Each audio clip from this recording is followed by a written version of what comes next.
Hey everybody, and welcome back to the channel.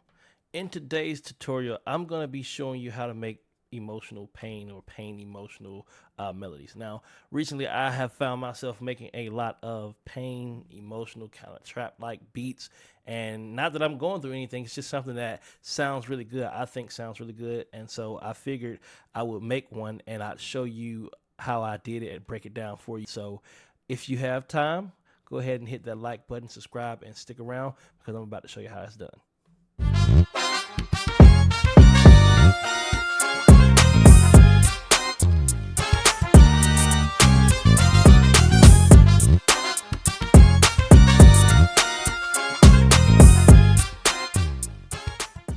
Now, before I break down this beat to you, I'm going to let you hear the melody that I made, the loop that I made to go with it.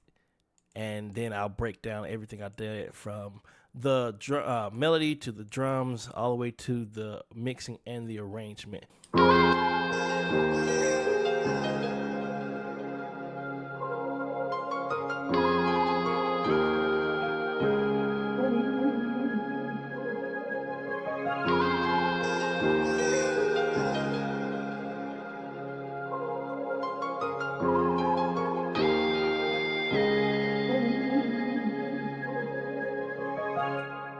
So that is the melody. And believe it or not, every sound that I use as far as the melody goes are all native instruments to FL Studio. So if you have FL Studio and you have basically the all plugins edition, then you can use these. And even if you don't have the all plugins edition, you can still use them.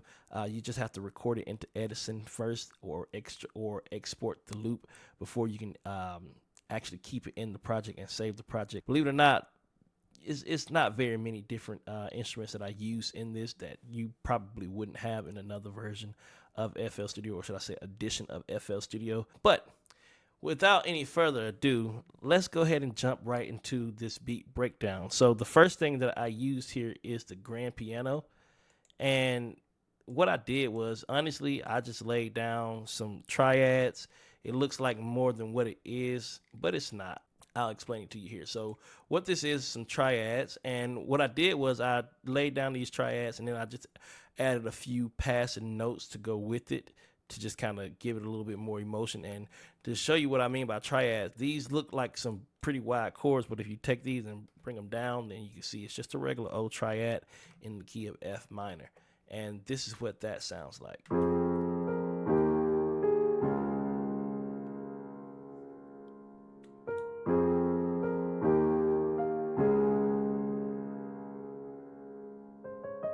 And the piano that I'm using, believe it or not, is just a regular old direct wave piano.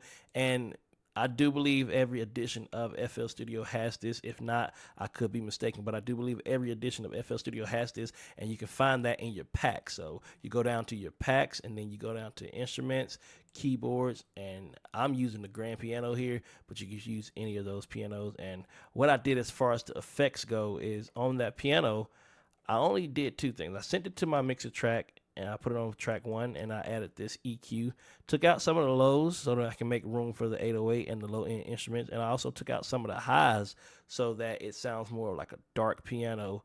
Sounds more like, not really underwater, but it sounds kind of like it's far away in a vibe. And I boosted up just a little bit here in this area to get back some of that ring that I wanted. And the next thing that I did was I just added some reverb, and I added a lot of reverb.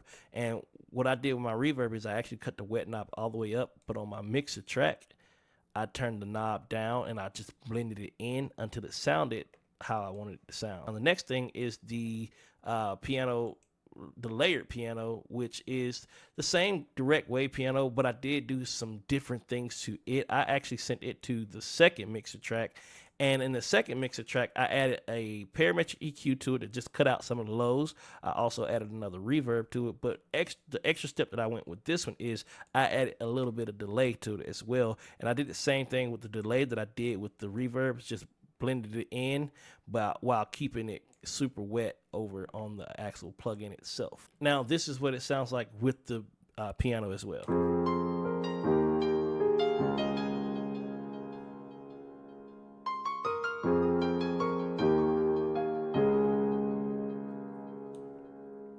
So it's not much going on there. And the secret here is to really go down.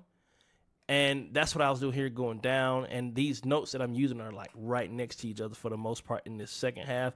I did go up here, but it's the way it rides into the next part, which is, this is the exact same thing that's at the end of the other piano, but it's done over here. The next thing that I did was I added this pad. And this pad right here is a pad from Ogun, or Ogun, however you say it, Ogun. But this pad, like I said, can be found in Ogun. And I do believe it's called Pad 16. Yeah, Pad 16. And honestly, I've done nothing to it. I just kind of found it like this in the presets. And then I went over into my mixer track. I sent it to this, the 7th track. And all I did was add a little EQ just to drop out a little bit of a low shelf on that low end. I didn't want to take it all the way out because it still has some very valuable information and sound that I wanted down there. Then I put on a Panomatic to make it kind of sound like it's going back and forth or going around, just give it a little bit extra motion. And it's real subtle, but this is what it sounds like with the piano and the melody.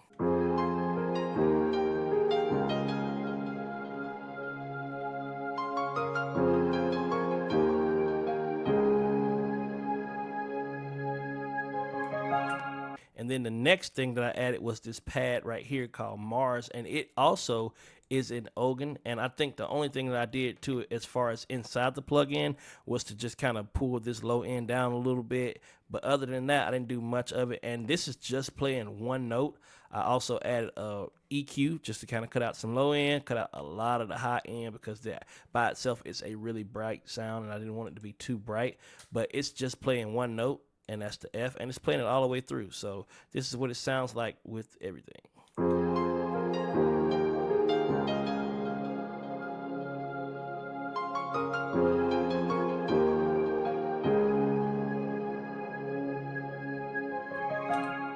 And if you didn't really hear it with the pads and everything going on, this is it by itself.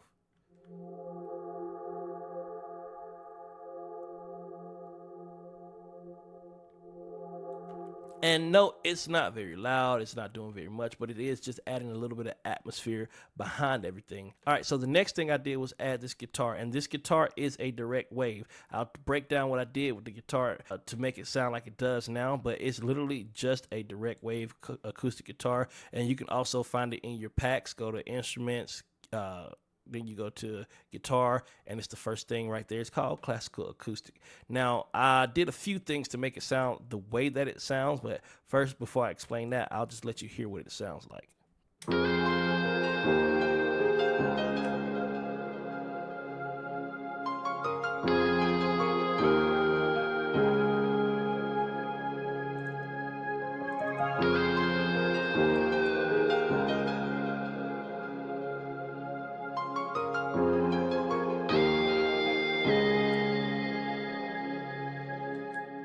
So as you can see, these notes aren't really much. Like, they're just literally on the same note here.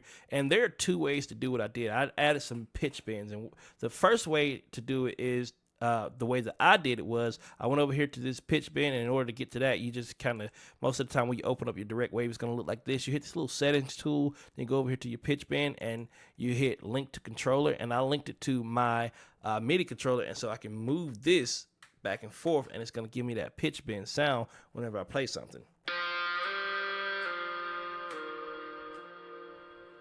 You can do it that way, or you can do it with an automation clip itself. The only thing different with the automation clip is you have to put the note in a different place. So if I wanted to bend this B flat to go up to C, then I would need to put this on B flat, but it's going to come in on the wrong note, but then you would automate it and pitch bend it that way. You can easily go down here, hit controls, and then this is the recorded pitch bend, but you also have just a fine pitch bend here, and you got the channel pitch as well. But what I did here was I played it in, I recorded it in this way, and this is kind of what it looks like. And it's more of a realistic kind of feel and a kind of sound that goes with it when you do it that way, in my opinion. So now, in order to get that classical acoustic guitar to sound the way that it sounds, there's a lot of processing here on this specific track. I got it set to 5, and I have hardcore. Hardcore is a distortion plugin. Now, not every edition of FL has this distortion plugin, but you do have other ways to do it. You can use regular fast distortion, you can use blood overdrive, or whichever one of those distortion plugins you like. This preset right here is a preset that I actually made myself. It's called Hard Blues XL, which is basically a spin off of the Hard Blues XS. Then next I put a compressor on it. Then I also put the parametric EQ, take out some lows. I did a Fruity Convolver instead of reverb. And the reason I chose the Fruity Convolver is because it has its own spaces and it's using a cabinet, which a lot of guitars use, if you know what amps are and all that good stuff. But it gives me that space to be in, and I just blended that in. Then I put on a Fruity delay, which this hardcore already has delay in it, and it already has some reverb, so I didn't have to add too much, but I did add a little bit more because I wanted it to have a certain space. And lastly, I put another EQ on it just to kind of make it sound like it's far away, not right here in front of you in your face. And you have to turn that down because the moment you put on that hardcore, it's going to make it very loud. So I just turned it down, and it's playing really low. The next thing that I did was add the vocal chops. Now these vocal chops actually came from two separate packs that I have, or two separate kits that I have here in FL Studio, and I'll let you hear what these sound like without the music.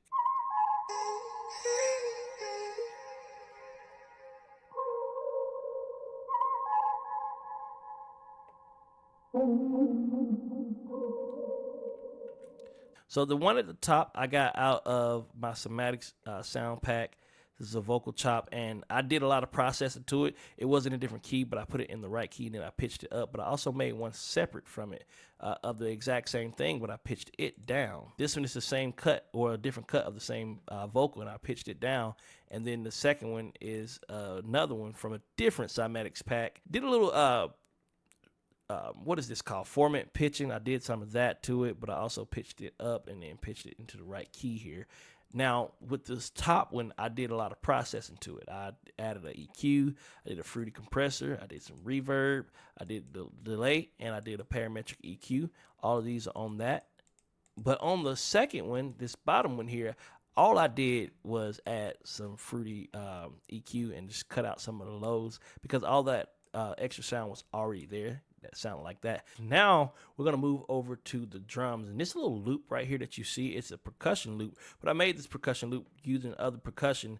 And what I did to make this loop was I used some percussion that I have, and I sent them all to the same track. You see right here, 14 14 14. It's a bonga, it's a shaker or a slide here, and then this one is actually a perk that I created using a cough. One of my friends was coughing, and I got a video that shows how I did that, but this is that. I actually have a sample pack called Juice Box that I'm going to be dropping pretty soon for you guys, and it's going to be full of perks, percussion. It's going to be full of drums, it's going to be full of loops, it's going to be full of all kind of different things, accents and stuff like that, some MIDI and all that good stuff. So I'm going to be dropping that soon. I am still working on it because I want to make sure I got a lot of stuff in there for you guys, a lot of variety, and it's going to be able to, you're going to be able to make any kind of music as far as R&B, trap, hip hop, funk, all kind of sort of different genres that you want to make. So stay tuned for that kit because it will be dropping pretty soon. This is just that percussion hit, and I laid the pattern down for that, and I sent them all to the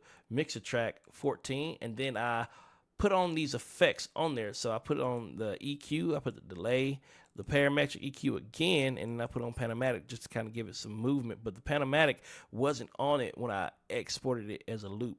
The Panamatic came a little bit later after it was a loop. This is what it sounds like.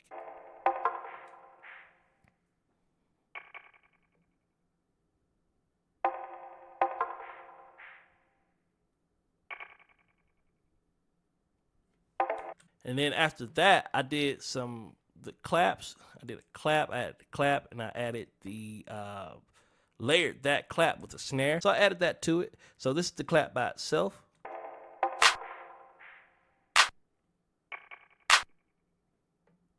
This is what it sounds like with that.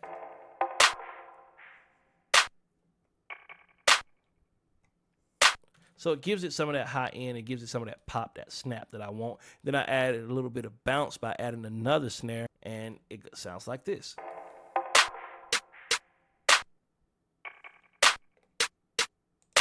I didn't do very much as far as editing on those. I just kind of threw an EQ on the snares, and then that was about it. So it looks like that. Other than that, I didn't do much, just kind of boosted some of those highs. Then I added my hi-hat and I added my open hi-hat and just kind of made it sound like this.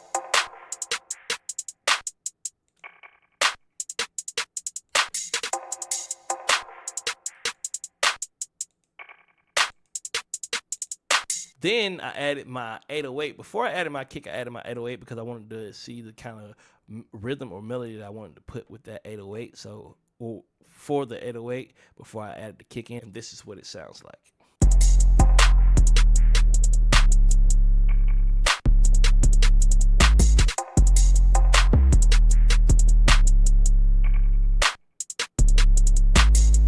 And that's really it. I just did the kick to line up with it.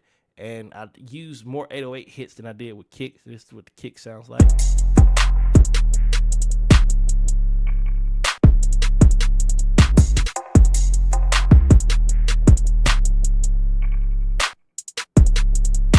So what I did with the 808 was I added a parametric EQ, kind of dipped out where the kick is going to be sitting around this area.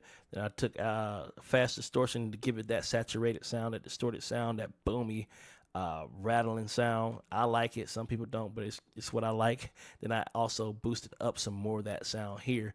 And then with the kick, I did the similar, but I didn't do as much. With the kick, all I did was just kind of cut out where the 808 is sitting, boosted up where I had the kick, where I want the kick to sit, and then the high end so you can really hear that kick come through. And then I added some distortion also so you can really get that full sound of the kick, like it's hitting as hard. And this also can be used for your guitar to make it sound electric if you don't have the hardcore. Down here, I added a snare, a transition here. So this is a snare.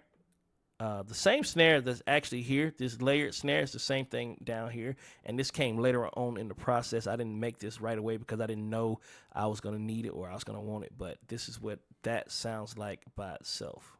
It's just a snare roll. Then I got this here riser for transition. And I just kind of brought it in. It's just noise.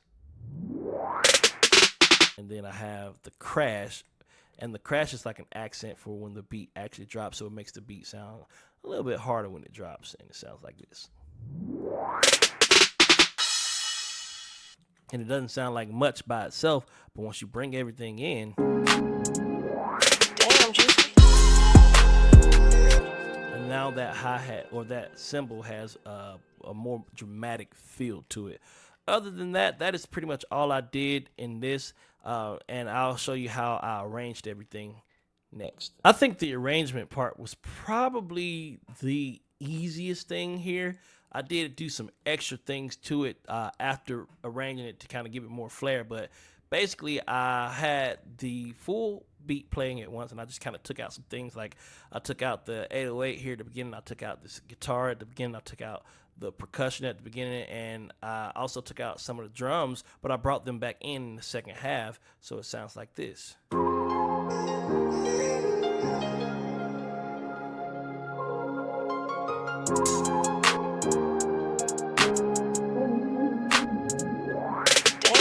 And then the beat, of course, drops from there. That's going to be our hook. And then the verse is where everything gets a little different. I, of course, took out some things like the melody here, the guitar. I took out the Mars pad, and I took out a lot of the drums, the 808, the snares, and stuff like that. And I replaced that regular snare and the clap with the bongo to make it sound just to give it a different feel, different softness to it. And the way I brought the verse in here, I actually brought the vocal in first and made it sound like it's a changeup. It's really not a changeup, but it sounds like a changeup the way I did it, because the vocal comes in and then the rest of the melody comes in. But what gives it this real good changeup vibe, basically, is because this hit and this hit now sound like they started here instead of sounding like they started here. And it does that when you do have MIDI. And then I added a second kick. So this kick here, I added a kick here, and then I added one on the next beat. So it sounds like it was supposed to be there. It sounds like it's following the melody here, the doom doom. So if I had it play out just like this, it doesn't have the same effect that if I had it play out like this. See how it sounds like it comes in with the piano? That's why I did it that way. That's pretty much it for the verse. I rearranged some of the kick, just taking stuff out, cutting it up here, left the hi-hat in, and just let it play through, and we got.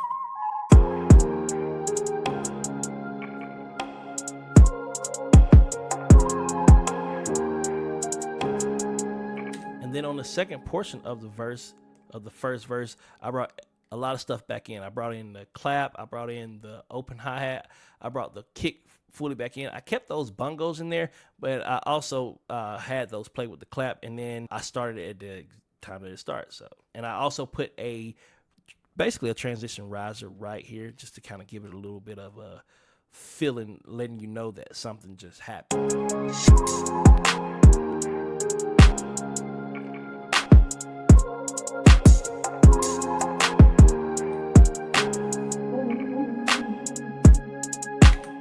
The next thing that we're left with here is our bridge, and our bridge is pretty simple. I took a lot of stuff out again, but I took out different elements. I took out the Mars pad here, but here I took out the pad 16 and I left the Mars pad. I brought the 808 back in, but I brought it in a little bit later. I didn't bring it in right at half. I brought it in right before. I brought a little bit snippet of the hi-hat here, and of course I brought the kick in too. I brought the melody, the piano melody, back in here, and then I dropped out some of these vocals up at the top, but I brought this vocal back in and I played it twice, so we get this.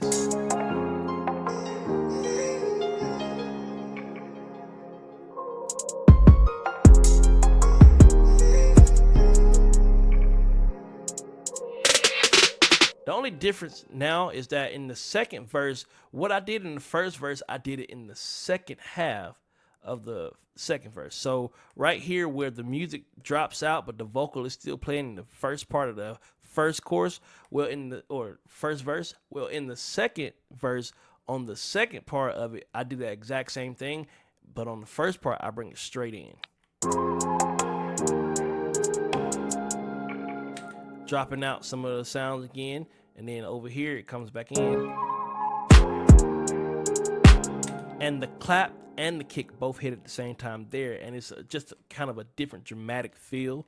And then of course I just did the exact same bridge, then I did the exact same hook again, and then I did an outro by taking out some of the main elements like the main melody, the guitar here, and then I took out the pad, 808. I basically left like pretty bare for the outro.